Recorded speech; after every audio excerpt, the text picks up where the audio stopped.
Welcome to Politics Plus with Nkosi Zulu, another episode, a session where news meets insights. Today we are also visited by Mr. Bokang Molefe, the chief and a leader in one of the traditional royal households. Ubaba Molefe, all the way from Enquthu. Siyawemukela baba Molefe la kwi-Politics Plus with Nkosi Zulu usekhaya. Siyabingelela indaba ezitha sithokozela ukwamukeleka la ekhaya. Kokunye nje esizothinta kukhona la kule session sizothinta ezintweni ezithi mazifane nokusebenza kweNgonyama Trust Board.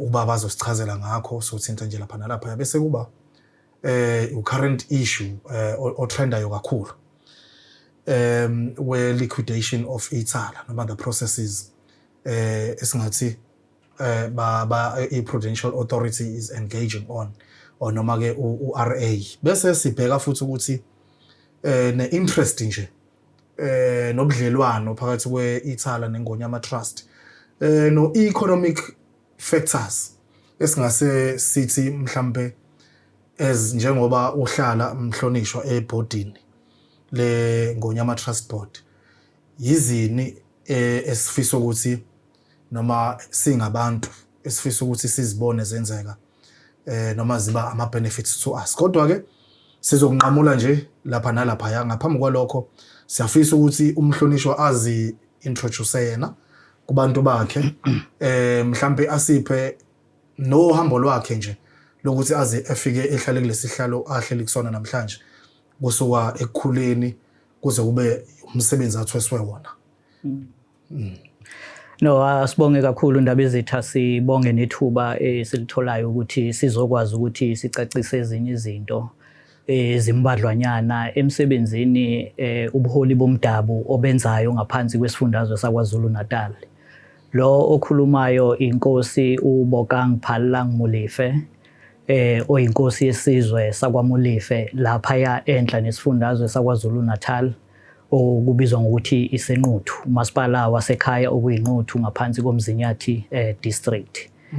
Inkosi uMolefe ke njengoba inkosi kulesi yasizwe ngokuzalwa ngizalelwe khona eminyakeni ke engaba amashumi amahlanu endlule. Umuntu ke uqale isikole samabanga phansi ngama 80s ngifunda esikoleni esasibizwa ngeNkwe Primary School okuyisikole esivulwe ngawo o1983-84 isikole esiqale ke sinama class amathathu la inhloso enkulu kwakuwukuthi kufundiswe nolimi lwesiSuthu ngoba ngaphansi kwesizwe sakwaMolefe kukhulunywa izilimi ezimbili isiSuthu nesiZulu. Zikhona ke izikole ezifundisa isiSuthu kulezo ngane ezizalwa emndenini evela esizweni sabeSuthu. Ngenhlanhla enkulu ke indlela esiphila ngayo lapha ya kusukela eminyakeni ka1879 lokusafika endaweni yaseNquthu ila umlando wobukhosi bakwaMolefe uqale khona ukugqama but besivele sesikhona before 1879 ngaphansi kwesifunda saseNatal ngoba kwakubizwa kanjalo phambilini kukhona iKwaZulu neNatal. Umuntu ukufundile kuleso sikole wazwafika sasikubiza ngoStandard 2 ngaleso sikhathi kwakuyi primary school ngandlulela ke kwi higher primary okuyiCasino Primary School engafunda khona ngaze ngafika kwaStandard 5 ngo1989. Umuntu ithema isiya emabangeni angaphezulu ke ngayofunda eZicole High School la ngifunde khona grade 8 kuya ku grade 10. Okuye kwathi towards the end of 1993 kwase isimo sepolitiki ezweni sasivele sesingasihle. Inkosi ke esizalayo yayinkosi yayivelele kwezombusazwe. Kwafanele ukuthi ke kube khona izimana ezingezinhle ezenzeka ngo7 November 1993 okwaphoqa ukuthi inkosi nabantwana bayo babafuduke ukuyozama ukuthola indlela yokuthi baphile isimo size sithi ukuzika futhi. lokho kwaphoqa ukuthi umuntu angabe saqedela ezicole high school isikole sakhe ngayobe sengiyosiqedela ke eML Sultan Secondary School eGlencoe ela ngiqede khona umatric wami ngo1995. Indaba ezitha indaba ezitha umuntu ubengasakholwa ukuthi isikole lezibuzo siqeda indlela ezicoza ube ngayo izikole bengasakholwa. Okunye ke nje mhlawumbe okunoticeable usuze wa reveala naneminyaka yabona nane age okuyona kulungile indaba ezitha asiqhubeke sibheke manje ngoba siyabuka ukuthi uhamba kuhambe nakhona ku traditional leadership kube khona la kuthiwa khona kuphambana indlela nezepolitiki. Ikuphathe kanjani ipolitiki ngaphambi nje ukuthi size sifike kuyi manje? Ngabe ikuphathe kanjani ipolitiki ohambeni lwakho ukuze kube manje? Ipolitiki ezweni lakithi into esiyidingayo ngoba ineqhaza elikhulu nelibalekile okufanele lilibambe. Mhlambe inselelo ngaba sekuthenini abantu okuyibona abakuyona ipolitiki isimo umqondo sabo sokucabanga sithini ngabantu nangesizwe abasiholayo ekuthenini kuthuthukiswe abantu ngokwezomnotho baphinde futhi bathuthukiswe nje nangokwezempilo in general. Uyakhona ngqo indaba ezitha la enitha siye khona kwezomnotho ngoba ezomnotho zihambe njalo zilokho ziyiveza. Whether you are in political leadership or you are in traditional leadership or you are an activist nje in any nature, but ezomnotho ayisali. But ke ngaphambi kokuthi sifike khona ngoba ngifuna ukuthi establish a relationship yezomnotho mhlambe ne position okuyona. Engikholwa ukuthi uyimember yeboard leNgonyama Trust. Yes. Ayini ama roles nama responsibilities wakho kulela board? Nanokuthi mhlambe undaba ezisa abachazele nje ababukela ukuthi lakhiwe kanjani, establishment eyakhiwe kanjani, ubani one authority over lona, nanama guidelines and policies elifanishina ngaphansi kwalo. Liyini ngaphambi nje ukuthi sibone ukuthi vele fanele ngabe lisisiza kephi noma lisisiza kephi uma lisisiza. iNgonyama Trust ikhandwe ngokomthetho.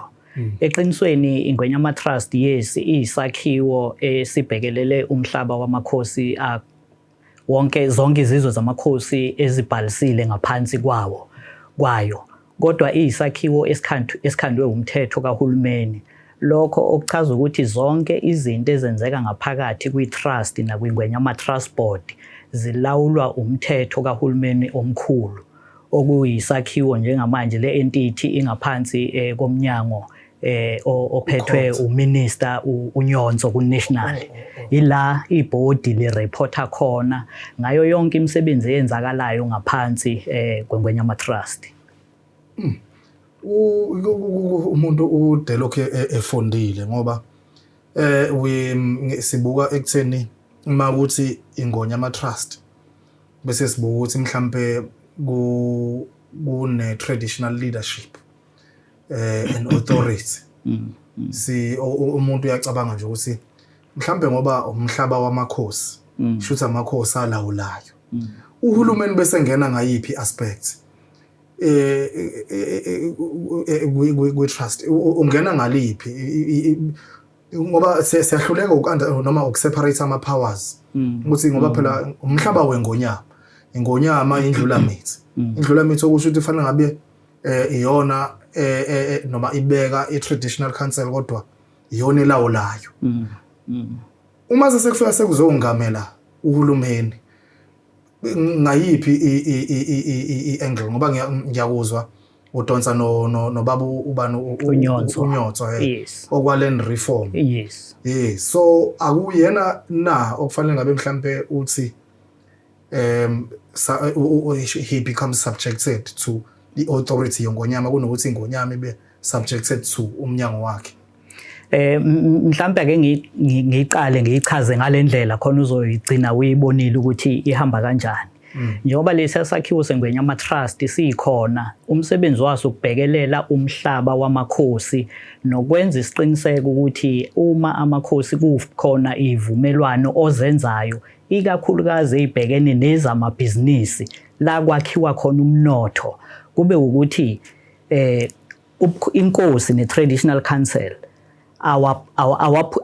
abaphuciwe lawo mandla wokulawula umhlabathi. Umhlabathi ake ngenze isibonelo ngobukhosi bakwaMlife.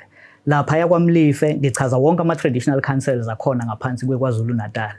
Sisuka lapha kwi-TC afike uNdabezitha ezokwenza isicelo sokuthi ufuna ukwenza ibhizinisi thizeni ngaphansi komhlaba wesizwe sakwaMlife, noma kukhona ama-investors ofuna ukufika nawo bezokwenza ibhizinisi elingaba likhulu njenge-shopping center nokunye okungafana nalokho. Ufika Ndabezitha wenza i-presentation kwi-traditional council la kuhleli khona inkosi nomkhandlu balalele leso sethulo sakho. Uma kuwukuthi sizwisiseka kahle kula kuzothathwa khona isinqumo ke manje sokuthi kubuyelwa esigodini lesi la u-identifye khona indawo la ubone khona ukuthi leli business lingakwazi ukusebenza khona. Kuba abantu bakuleso sigodi abavumayo enduneni ukuthi cha lolu hlobo lwezothuthukisa ngokomnotho indawo yethu siyakuvuma. Nduna usungahamba ke nalabantu bakho ubuyele enkosini nomkhandlu uyosho ukuthi lesi siqephu somhlaba siyavumela ukuthi basisebenzise ngoba sizothuthukisa thina ngokwezomnotho. Yilapho ke inkosi nomkhandlu besayina khona iform elibizwa ngo-ITB2 eliyisiqinisekiso sokuthi inkosi nomkhandlu bayavuma ngalomhlaba ukuthi iNgwenyama Trust isingaqhubeka yenze ingxoxo ezizokwenza ukuthi leli business elifikayo lifake imali esikhwameni sakwaMlife, esikhwameni sakwaZulu, esikhwameni sakabani. Yila iNgwenyama Trust ke la ibhekelele khona ukulawuleka kwalezi imali zama-traditional council. So ukuphuma komhlaba kuncike enkosini nakwi-traditional council nesizwe leso esisebenzayo esikhona ngaphansi kwalobo bukhosi. Ikhona ke le ndawana la uthi uhulumeni ungena kanjani. Yena ungene ngento yokuthi le entity nje yakhandeka nje ikhandeke ngaphansi komthetho wayo wakhe uhulumeni. So ukulawula kwakhe akhona ukulawula lo yamhlaba wenkosi noma ukulawula umhlaba wengwenyama ngoba amakhosi nje obekhona ehamakhulu amathathu ngaphansi kwaKwaZulu ayizinsika zombuso wakwaZulu. Amakhosi akhona ukubukela isilo samabandla zonke izinkalo zaso. Okusho ukuthi lokho kusebenza kwama-TC kuncike nje ekutheni umhlaba wonke ulawulwa khona akekho omunye olawulayo.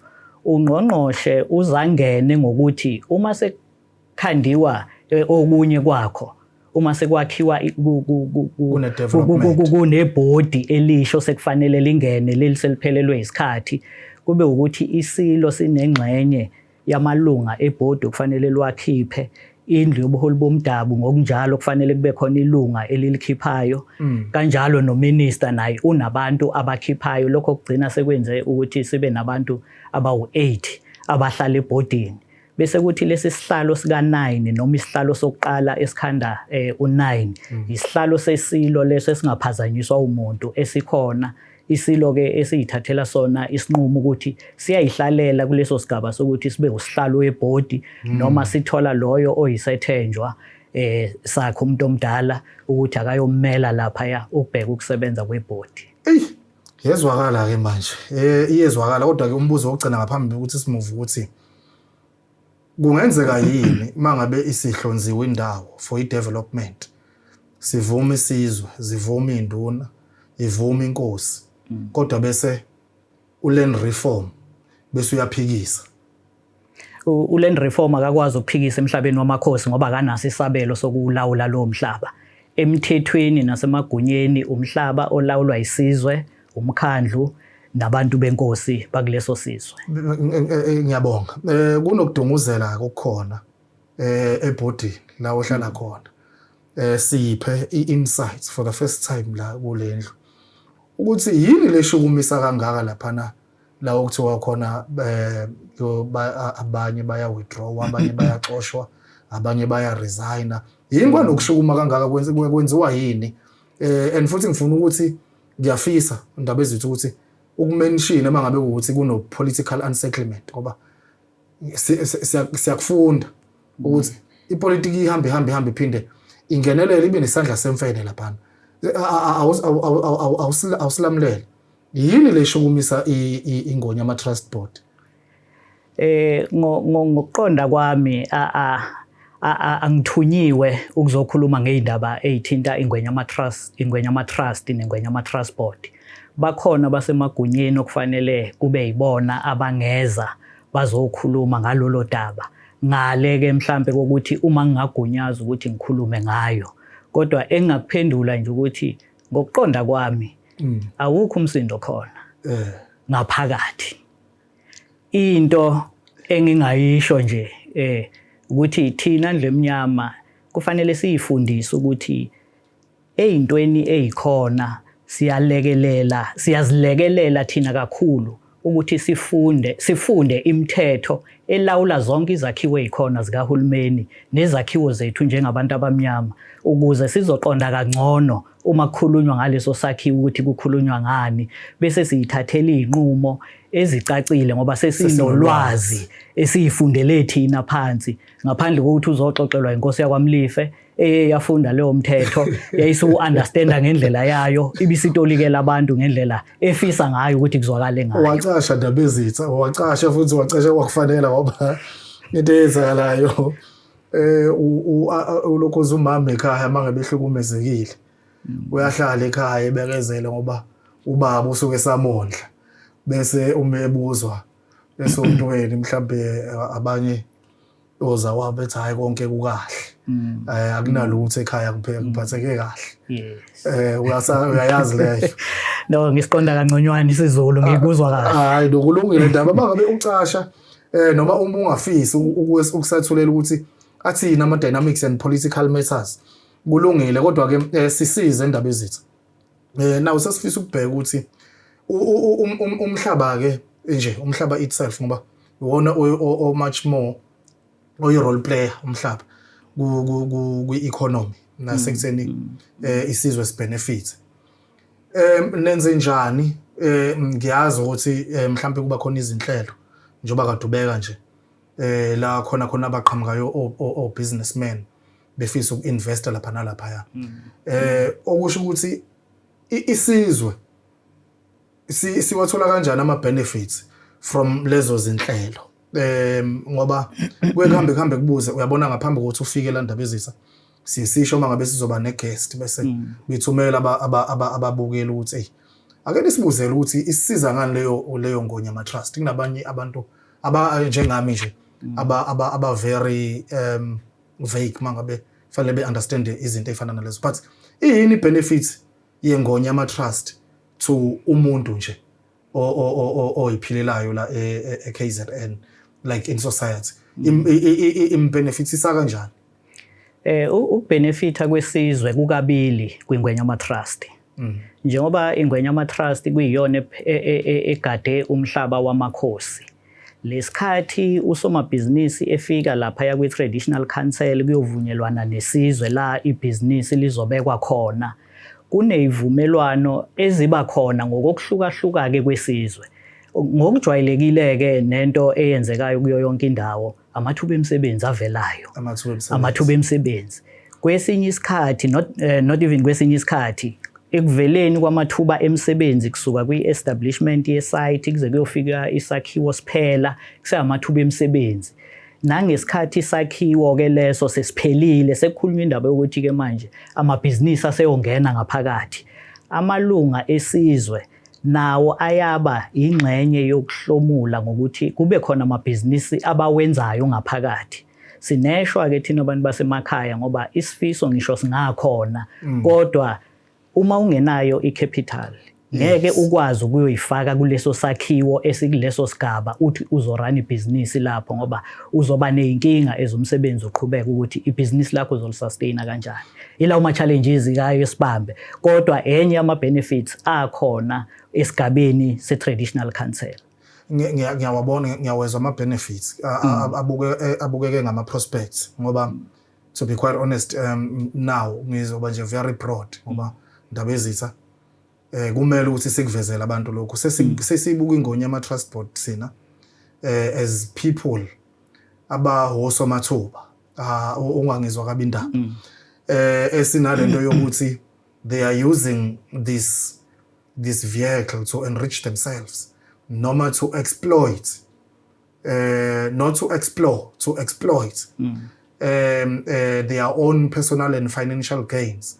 Ngoba nakhona indaba ezitha ukuthi njoba kade usho nje ukuthi la esifunda khona mhlambe ulwazi selifundayo kungenzeka ukuthi lugoqiwe noma aluvezwa njengoba sikunikeza ithuba lokuthi awuluvezela abantu ukuthi kwenzakalani ngaphakathi thina sibe sesispeculator ngokwesilungu ukuthi kusho ukuthi lapha azimbiwe insele ngoba nakho kunombango ukuthatha izikhundla kunombango wonke umuntu ufuna ukuyongena and futhi mangabe seyiphumile umuntu akaphumi nje kahle uthuleke so thina sesinaleyo mcabango ukuthi lapha nakusho ukuthi nje niyayidapela indaba ezitha niyayisebenzisa lengonyama trust ukuthi mhlawumbe nikhipha ama resources ngoba enye into esiyikhona ayikho kumina ndaba but ilapha emphakathini ukuthi suddenly there is this interest yabo businessmen abasuka ngale eMpumalanga sekunaleyo relationship nje established noma mhlawumbe leyo interest established from all businessmen bangale koMpumalanga abaningi ngeke ngibasho ngamagama okwamanje engazi ukuthi bayayisondalanisa nalomtapo lo ongapha ungathini ukuthini okwakho kubeka kuloko selaphi njengoba ngishilo nje ukuthi ingwenyama trust isakhiwo samakhosi akukho la ngibuka khona ukuthi konje ukuyongena esikhwameni sesizwe sakwaMlife noma esikhwameni sesizwe sesinye isibongo kungenzeka ngayiphi yona indlela ngoba ivumelwano phakathi ka businessman ne-traditional council izinto eziqondene nabo ngqolezo uma sesindlula ke siya kwingwenyama trust imali lapha ya zihleli kuma account aqondene nesizwe la inkosi inelungelo eligcwele nomkhandlu wayo ukwazi ukuthi bahambe bayothola ukuthi engabe isikhwameni sakithi sinamalini njengoba unyaka azimali uvula nje uma usuyovala malini esinayo ikhona nento eshoyo emthethweni olawula ingwenyama trust ukuthi kukhona esabelweni sonke sesizwe la isizwe ake ngithi nanti leli khekhe elu100% la kuvela khona ukuthi kulo 100% u75% wemali ekhona isikhwameni saleso sizwe kufanele ibuyele kuleso sizwe iyokwenza imisebenzi yokuthuthukisa isizwe leso bese kwenzeka kanjani indaba ezitha ukuthi imali yokuthuthukisa isizwe sakuleyo ndawo bese ebhodini kuhlale umuntu nje sengiyayilinganisela waseMozambique unamapha ama interest ubusinessman ongathiwa mhlambe ngisho noma ukuthi uappoint ubani usahlale ebhodini lengonyama trust unamaphi ama interest ngaleso sizwe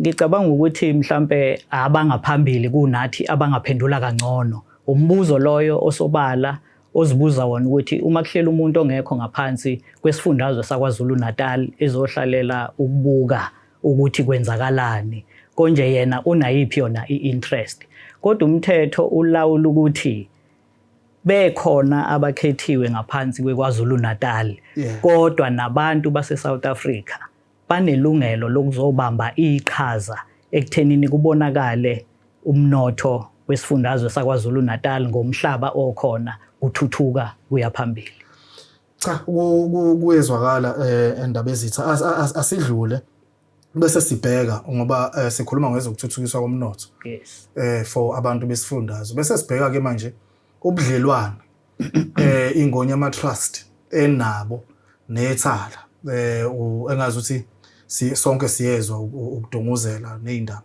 nethala so asike si establish a relationship yethala bank or noma nje yethala nengonyama transport ngoba seemingly sengazi ukuthi wonke most noma 90% ama developments enzeka emhlabeni wengonyama ithala is the main funder so njengoba kulesi simo elisona njengamanje kuthini ukuma kwamakhosi uphume nje uqekelele indaba ezitha ungaye ngapha nangapha kuthini okwena ukuma noma ukubona ngalento ngalesi senze senziwa kuyithala isimo esenzakalayo njengamanje siyishwa kakhulu endlini eminyama nakithi thina esingabaholi kulesi sifundazwe saKwaZulu Natal.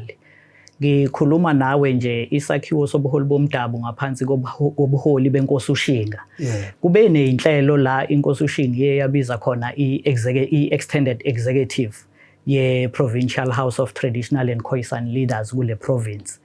Okuwumhlangano oqala ohlale ngesonto lona leli esisuka kulona ngesikhathi sika 9 ekseni la esibizele khona ukuthi asiphuthume sizobukisana nasi isimo esibhekene naso nasi isifundazwe umnotho wesifundazwe sakithi siubona uhamba namanzi sibhekile kulowo mhlangano eyintweni eyakhulunywa iexecutive ihlangene noyihlalo nosekela ihlalo bama local houses ezedlu zamakhosi siye sathatha isinqumo lapho sokuthi ngoba sekonakele ngalendlela mhlambe ngesikhathi sika 4 ntambama ngali isonto akuvele kubiza umhlangano wawo wonke amakhosi aKwaZulu Natal kuzothathwa iposition ngalesi simo esibhekene naso ngokulekelelwa ke usekela sihlalo wendlu ukwazile ukuthi awuhlanganise lo mhlangano kulawo ma-hour amabili amathathu bekade sesele ngoba umhlangano wasekuseni uthathe kusuka ngo9 waze uphela ngokora to 12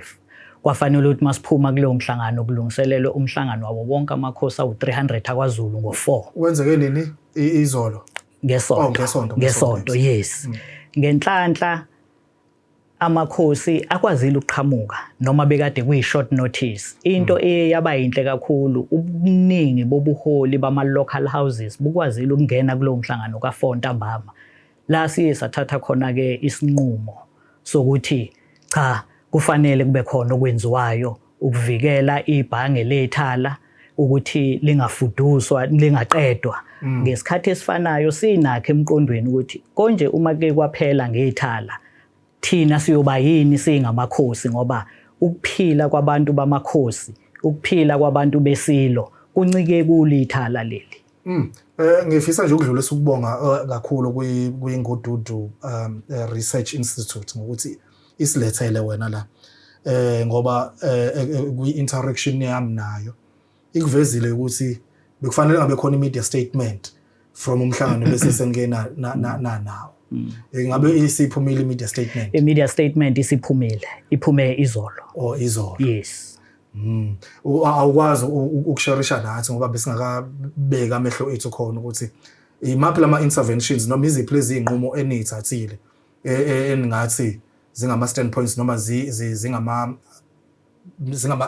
interventions nje enizowa implementa nisho nje ukuthi ukusuka la sizothi sithi ukuze senze ukuthi ithala libe sustained.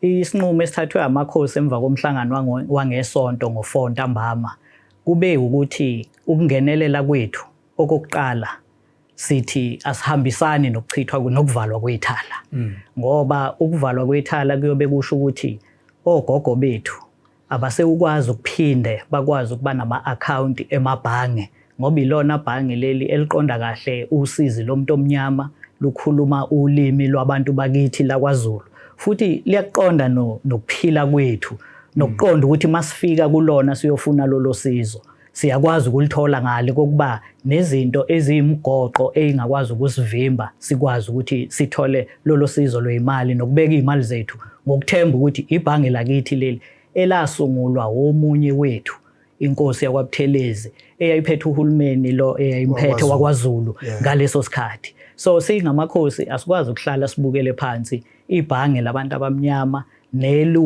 nelongamele wonke umnotho wethu njengesizwe esimnyama sibuye sayibuka nalento ukuthi kukhona uhlelo olusho olufike nohulumeni le nutrition lapha ezikoleni uma ungakubheke iningi lo supplier ezikoleni abantu abasebasha abangenawo amathuba okuthola umsebenzi okuye kwaba inhlanhle ingqayizivela ukuthi lingenelele ekubolekeni labantu abasha abangabambisanga ngalutho ngoba bavele babuya esimeni sokuthi babuye emndenini engenalutho okumanje lezo mali ababeyibolekile baphinde futhi babhenka nalo ithala ngoba libaqonda kangcono abantu bakithi ukuthi basokole kukangakanani okuyisimo njengamanje kushayiswana ngamakhanda ekuye kwathi makuthathwa lesi sinqumo kwavele kwafreezwa wonke ama-account sikhuluma nje izikole ivuliwe kufanele kuyosupplywa abakwazi ukuyokhipha leyo mali bakwazi ukuyoqhubeka nokuthi izikole ziphakele. Kodwa ke uma sengibuyela kulombuzo wakho ubuzile thina isinqumo esisithathile esokuqala ukuthi siyofaka iaffidavit ukulekelela ithala ukuthi lingavalwa. Iphuzu lokuqala lelo. Ukulandelela lokho kuyoseka ithala ukuthi nathi sibe ingxenye yenkantolo ukuvika ukuthi ithala livalwe. Amakhosi kwaZulu Natal athathe isinqumo sokuthi ngomhla ka-30 uma ngabe ijaji seliyokhipha isinqumo siyobe siyingxenye yokuba senkantolo ngalelo langa. Amakhosi wonke kwaZulu Natal ehamba nezizwe zawo ephelezelwa amabutho ephelezelwa yiwo wonke ama-stakeholders ebekade siwabhalela siwanxenxe ukuthi awabe ingxenye yokuzovikela ibhange labantu abamnyama. Ngamanye amazwi nje nivele nayisawohlangana Zulu kuyonakala. Igama eliphelele yilo lelo ukuthi hlangana Zulu konakele. Hayi no kuyezwakala and futhi siyabonga ukuthi ukuveze lokho noma kuzoba sengathi sibuyele emuva kodwa khona siyafika la kufanele sifike khona ngoba umbuzo olandelayo kusuthi kahle ubani lo ohlasela uZulu. Amakhosi sikhathi ehlangene noma mhlambe wena Ndabezitha uwedwa nje ungasola bani iminwe ungayikhomba ngakubani ukuthi ngazi ukuthi sisitha ngapha sihlasele ngapha. Ukuphendula lo mbuzo kusobala nje. Kukhona onamandla ezomnotho ngapha, kukhona onemasela encane osazama ukufufusa naye ukuze ngelinye ilanga ayithole esemandleni omnotho ngendlela efanayo nalo ongapha. Uma ngikubuka lento inakho ukuthi laba abamhlophe bafuna ukuqonela thina abantu abamnyama kuleli bhange lethu esayisungulela lona futhi elibhekelele ukuthuthukisa umuntu omnyama ukuthi naye angene kwezomnotho ngokupheleleyo. Ilapho ke la ngiyibona khona ngoba ukuvalwa kwalo uyeza ukuthi kuncike kwi-Reserve Bank iyona ethumele laba abayimele ukuthi abayokwenza lo msebenzi. Zikhonyana ke izintwana oyitholayo uma ulokhu uhamba ufunda ezinye zezinto ukuthi kwalesi sinqumo okungenzeka siyothathwa ngolesine kade vele sathathwa futhi ikhona lento eyibuild up ibikade yenzeka ukuthi kube nezinto eziyohamba iqathaka ngendlela ukuze kuthi kufika ngomhla ka-30 kuJanuary kuthathwa lesi sinqumo sithathwe vele sekuthiwa hayi vele alivalwe ngoba ukuthi nokuthi vele liyahluleka ibhange ukumelana nakho. Ngiyakuzwa Ndabezitha kodwa kubo bonke esiqoqa khona noma kuzo zonke indawo esiqoqa khona ulwazi kuyavela ukuthi ibank sesizogoqa nje ngebank sidlulele kwezinye indaba. Kuyavela ukuthi it's not ukuthi li insolvent ngoba assets value way over and above liability. Yes. So then what would motivate uPrudential Authority ukuthi uthathe noma uinfluence izinkantolo noma ijaji ukuthi lithathe lithi come to this decision? Yimpi yani le, yimpi yepolitiki, yimpi yezomnotho, yimpi yokuguqisa mhlambe noma because Ndabezitha kukho konke mangabe sibheka kusuke kukhona i-contestation kulokho sicontestani. I mean noma umuntu ofunayo la ufunani yini inhloso ngale kokuthi it's mere business poaching. Yini bafuna ukubonana kwenzakalani? Mina okwami ukubuka nje Ndabezitha ngibona ukuthi abantu abamhlophe abafuni ukubona umuntu omnyama ekwazi ukuyimela kwezomnotho ngoba ukuthargethwa kwebhange njengoba usukuchazile uma ufunda phansi ama-assets ebank angaphezulu kakhulu ezintweni obonayo ukuthi ibhange liyazikoloda. That's number one. Uyayibuza ukuthi uma ngabe kukhona leso simo esifana njengalo kungasizathu sini esingenza ukuthi livalwe ithala. Hey insakavukela le wendaba ezitha umcelo wesidwaba kodwa ke ubusafuna ukuphawula ndaba. Yes, bengisafuna ukuphawula ukuthi hayi ukuhlaseleka nje kukaZulu lokho akufanele silokhu sikumboza sithini kuhlaseleka nje kukaZulu ngoba uma ungabheka ukusuka kohulumeni bangaphambilini abafana nohulumeni wakwaZulu esake saba naye la esekuyi KZN manje babe nawo amabhenki abo ayilolu hlobo aqhamuke ngaleso sikhathi evuswe abantu abamnyama futhi enlekelela abantu abamnyama. Ungashona ko VBS singababala VBS ushone ko Transkei Bank ngalezi yakhathi wonke lawo mabhenki uma uwabuka agcine eguqile wonke. Uyakubuka ke konke lokho okwenzakalayo ukuthi la kwaZulu mhlambe ingoba sibumbene kungakho kugcine sekugcinwa ngathi njengoba sithagethiwe nje. Kodwa inhloso enkulu uma uya kukhona lensizwa okuthiwa yakwaKruger uJohannes Kruger uyena obehamba eguqisa wonke lamabhenki athinta abantu abamnyama kuzo zonke lezi izifundazwe ezaziyimele ngalesi sikhathi sangaphambilini.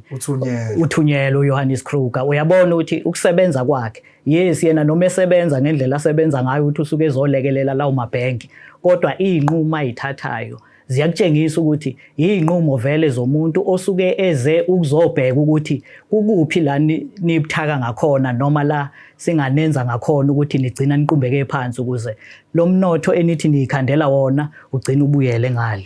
Siphi isiqinisekiso ndaba ezitha utshela isizwe sakho ukuthi hayi lo Johan Kruger ufike egcineni?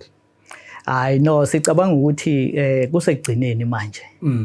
Ngoba uma uthatha umnotho wethu uthi thina siphile ngani uthi siphile ngani ngoba iyona into leyo uma ngiphuma nami la ngiyofuna imali yokuvusa ibhizinisi noma izingane zami zifuna indlela yokuyovusa ibhizinisi yithala engilaziyo ukuthi lona eliyokwazi ukungilekelela kunabantu abavusa imizi yobaba imali bayithola ethala bebengeke bakwazi ukuyithola kwamanye amabhenki aphethwe ngaphansi kwabelungu. No kuyajabulisa ukuzwa lokho ake siyele ngasekusongeni indaba ezitha bese siba ne-understanding yokuthi sifisa ukuzwa ukuthi la i-position yethu ngicela ukuthi ngisebenzise yethu ngivekele leli gama lithi yenu but bekufanele ukuthi yenu njengamakhosi when it comes to i-political manifestation la KZN siya understand ukuthi for very long time bekuneqembu lezombusazwe ebelokhu lidonsile nje kunjengamanje singaphansi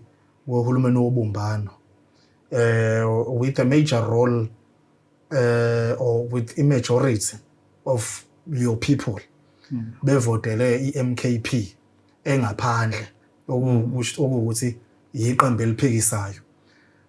Kunamaphi amagalelo noma ama effects to ekubuseni isizwe noma ekulideni isizwe ngifuna nje sifocus more especially la kwi province ngoba ngiyazi ukuthi kuhambe kufike kwipolitiki noma yini siyini sifiso senu njengamakhosi ngokwezombusazwe nifisa ukuthi nibone kwenzakalani noma mhlambe nithi hayi sizinzile kuyasijabulisa ngoba ngaphansi kwalohulumeni noma niyafisa ukuthi kube khona uqekelele weqembu lezombusazwe ezothi nalti esingasebenzisana nalo ukuze mhlambe zonke inhlelo zethu sizokwazi ukuthi lihambisane nazo.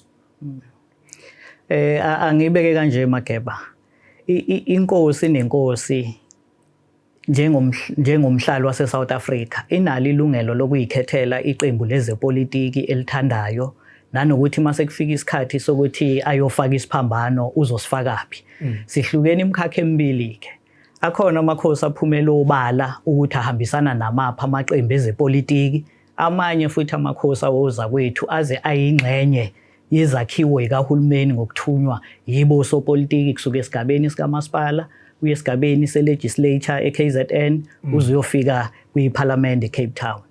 Kukhona amakhosi ayivalele nje ukuthi mina ngiyalazi iqembu engilithandayo kodwa ekugcineni kwakho konke hayi ngizoyithandela nje nanoma ngabe ubani okhona ofikayo.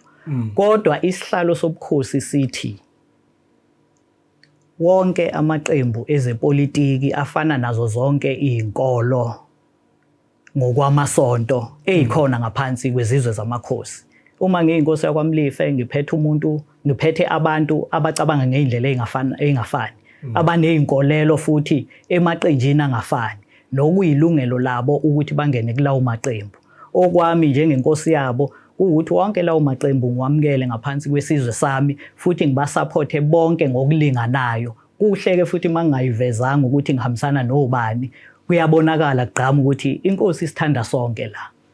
Hey uyilokho kuthiwa uyincushe uyincushe baka bese kufanele uveze impendulo ndaba ezitha.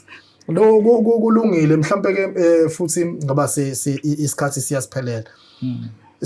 Ake sibheke ekutheni yini wena nje njengomholi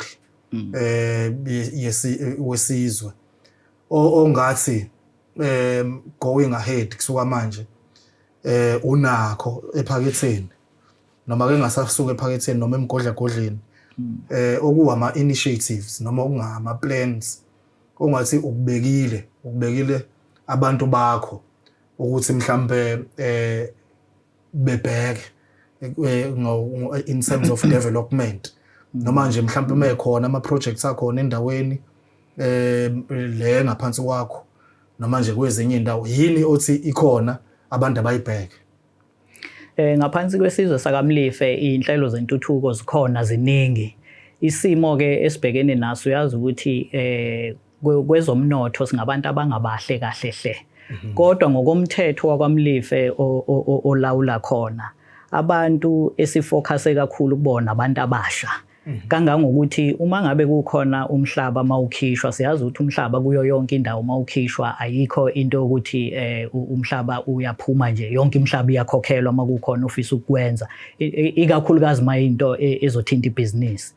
Eminyakeni ewu10 endlule sasithatha nje isinqumo sokuthi abantu abasha singakwazi ukuthi siwudedele umhlaba sibanikeze ukuze bezokwenza lawo ma project ayizifiso zabo bengawukhokhelile leyo mhlaba. Leyo ndaba yenkokhelo siyoyibona ngelinye ilanga uma sibona ibusiness labo ukuthi selisimeme liyaqhubeka liyaphambili.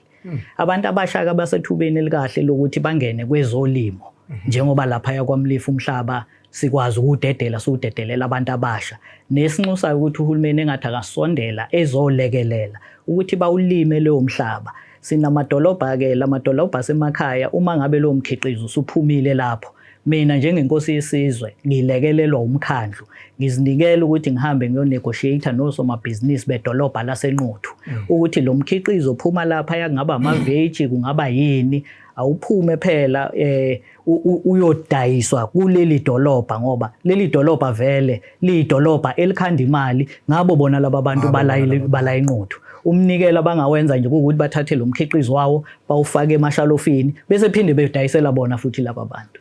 Zinhle lezo inhlelo. Second from last sifisa ukuthola ukuthi njengomholi again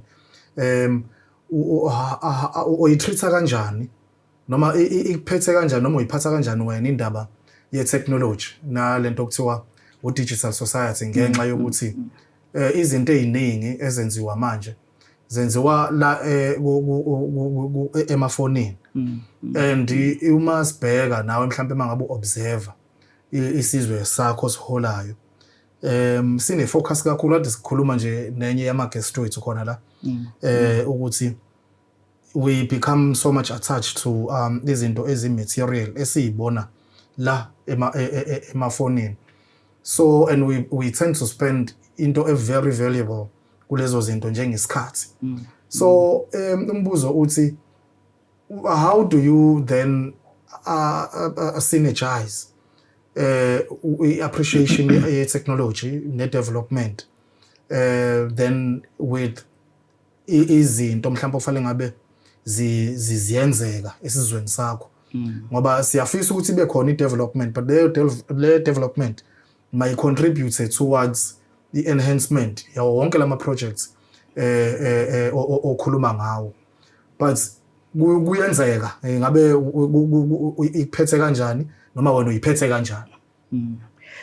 Asiqale ngokuthi isikhathi esiphila kusona asisinikezi elinye ithuba ngaphandle kuba sibe ingxenye ye technology. Yonke into enyakazayo inyakaza i-technology khona phakathi siyathanda sithandi. I-technology ke ngokwami ngiyayithanda futhi ngiyafisa ukuthi nalabo abangakanaki kakhulu ukuthi ilekelela ngani bazama ukusondelana nezinto ezithinta i-technology ukuze sikwazi ukuhambisana nesikhathi esikusona.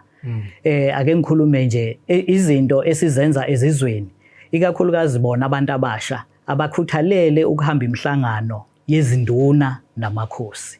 Enye into esiphekwayo kumanje ukuvula ikhasi elizobe liqondene nezindaba ezithinta ukusebenza komkhandlu, i-development eyenzekayo esizweni, kungabe i-leadwa i-traditional council noma ifika ngokwekhansela noma ifika ngomuntu obuya ngaphandle ozolekelela isizwe. Ila sifisa ukuthi siqoqe yonke information siyifake khona lapho ngoba abantu abasha kulula ukungena ke einkundleni lezi zokuxhumana bakwazi ukuthola ukuthi engabe ubukhosi bethu kwenzakalani ngabo. Ngoba uma ngabe singalivala lelo thuba ukuthi sibe nendawo efana naleyo sibeke ethubeni lokuthi abantu abasha nabantu ke nje abakhona esizweni asebekhulile abangakwazi ukusondela ezintweni ezenziwa ubukhosi but ubukhosi busenzelani. Kanti thina ke ngokujwayelekile ubukhosi asiyibona abantu ethi uma beyokwenza izinto ezinhle benzela isizwe bese beyamemeza emsakazweni besho konke lokho ngoba lokhu esikwenzayo siki-inherite kubazali bethu ukuthi sibekelwe ukuthi siyofukula abantu bakithi siyosebenzela isizwe sisilekelele kulokho esidinga ukuba silekelelwe kukhona. Ngibuziswa yilokhu sengiyavala umbuzo wami wokugcina ukuthi khona kwingududu kwi-research institute there is an ongoing study so wenza i-improvement throughout of i-KZN to improve umhlaba wamakhosi ngokwa technology. So ngifisa ukuthi mhlambe ngelinye ilanga ubuye uhlale la babumolefe Ndabezitha usichazele ukuthi uma ngabe ukuthi ani support le project ye technology ye ICT development mhlambe engasi proposal yingududu seningabe nivinjwa yini ngoba kade kuhleli nje kuleso sihlalo uMEC waka finance uthi akushoyo he is in negotiations with British Airways ukuthi ukwazi ukuthi ubuye ube ne commercial flights ezokwazi ukuthi ilende la eThekwini airport. So I'm looking back eNquthu there is a history ebhanoyi ngoba ubabusobala nithi while yes na landing strip lapha. So how can we improve on that very landing strip ukuthi si improve si develop kuze ngelinye ilanga sikwazi ukuthi sifike sizothi cababa ngebhanoyi uma kuukuthi technologically angazi kulalenda kanjani ka babusosobala kodwa uma uthi we are not doing ama technological advancements nizokwazi kanjani ukuzivuselela lesa strip. And umbuzo wami uthi ngaphansi kwesizwe sakho will you not view that as the major development ukuthi siphinde eNquthu ibe khona i-airport? Ngicabanga ukuthi ubaba uMbatha wasibeka ebalazweni njengabantu baseNquthu. Thina esesisele ukwenza isiqiniseko ukuthi lelo phupho lakhe elaba iphupho lagcina li-reality silithatha kanjani silithuthukise ke manje lenze ukuthi iNquthu ikwazi ukuphendula isimo saso sezomnotho sibe sezingeni elifanele ukusukela kulokho ayivele sekwenzile. Singabe asenza ubuqiniso uma singathi sivalela ingududu ngaphandle kulombono omuhle kangaka esinawo. Eqinisweni lilonke ayikho inkosi ekujabulelayo ukuhola abantu abaxakekile empilweni. Ngoba umuntu oxakekile empilweni awukwazi ukuyokhuluma naye into ezokwenza umqondo kuyena ngoba isimo sakhe sifocuse kakhulu ekuthenini mina ngiswela nginalutho. Manje lento ozongitshela yona ukuthi ngiyenze kanjani ngoba ngisaxakwe yilukho kuseyiphupho nje. Sidinga ngempela ukuthi sibuye umuntu ayofocusa ekuthenini abantu sibafukula kanjani kwezomnotho. Bangene kwezomnotho futhi ngokupheleleyo kungabe ukuthi kubanjisiwe nje ngabo bakhona laba akuyibona bona abenza umnotho bazithole be-own amabhizinisi bengena futhi nasemabhizinisini amakhulu njengabo lawo khuluma ngawo njengathi nje futhi kufanele ukuthi nisifake ebhizinisini Ndaba Ezitha besesivala siyabonga kakhulu noma ucashile neminye yemibuzo ngeNgonyama Trust kodwa siyethemba ukuthi emva kokuhlala nihlangane futhi uyobuyisa uhlelo usunethezekile ususixoxela kahle ngokuthi kwenzakalani ngaphakathi ngoba siyafuna ukuzuma right inside ngoba siyezwa kuthiwa kunama-billions alapha kodwa manje bashona ngapha nangapha no ama-billions angaze ngizwe ngawo kodwa-ke nginesiqiniseko sokuthi abantu abadala mase bexoxile ngendlela efanele ithuba futhi liziveza lona ukuthi sibuye sizokhuluma ngokuvulelekile-ke sizokwazi ukukhuluma ngalokho sesinalo igunya lokuxoxa kuleso sigaba seNgonyama Trust. Ndaba Ezitha. Cha, siyabonga. It is Politics Plus with uNkosi Zulu. We had our special guest iNkosi Umlefe all the way from eNquthu. Senizwile ukuthi imapha ama-promises and iziphi izinto abeza nazo coming ahead and nakho konke-ke nje ebesixoxa ngakho mayelana nethala nama-relationships akhona. Siyabonga kakhulu. Siyabonga kakhulu again, Baba Umlefe. Ndaba Ezitha.